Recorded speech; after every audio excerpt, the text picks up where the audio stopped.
Hello everyone, I'm Dr. Sneha Nair and in today's video we'll be studying about Semester 5 Analytical Chemistry paper number 304, Unit 4B, which is Atomic Spectroscopy. In the last video we have already covered the visible spectroscopy. Now moving on to the atomic spectroscopy, it is very important to know what exactly are the advantages of using atomic absorption spectroscopy. The very first advantage for using the atomic spectroscopy is that it can be used for the determination of various elements which are either trace or either in the metallic forms. The second advantage turns out to be it is very versatile. It can experience a range of 60 to 70 elements analysis. The third advantage is that single elements can also be determined which are in combination or in presence of other elements easily, because in this particular spectroscopic technique, the units of wavelengths are fixed for each element. So, moving on to the principle of atomic absorption spectroscopy.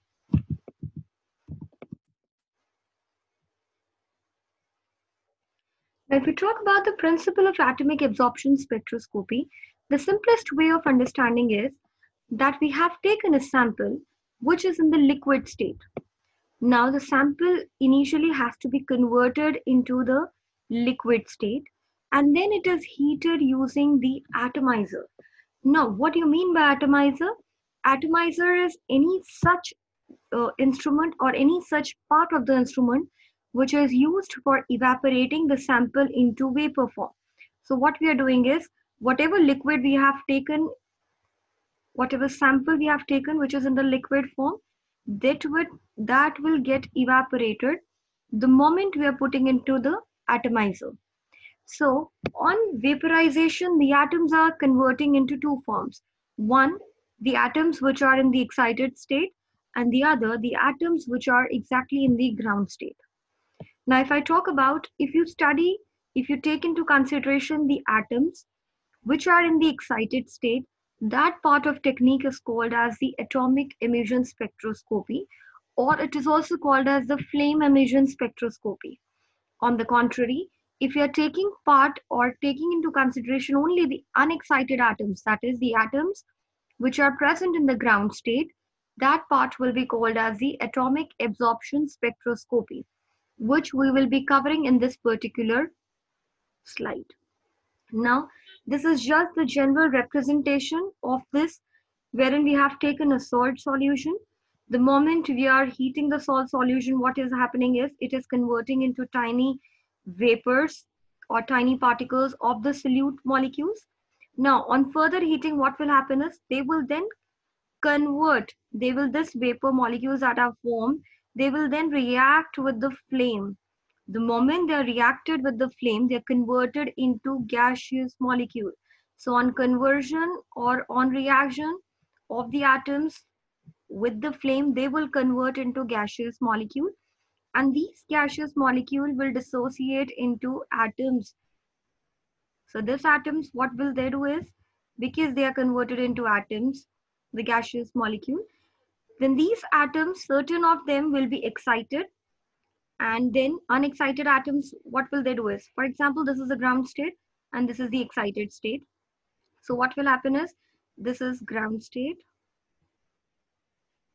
and this is excited state. So what generally happens is, certain molecules will gain the atoms which are formed will gain energy and they will reach to the excited state. Now the unexcited atoms will absorb their characteristic radiation and then they will come back again to the ground state even. So atomic absorption spectroscopy is concerned only with the part of light which are absorbed by the unexcited atoms which are present in the ground state.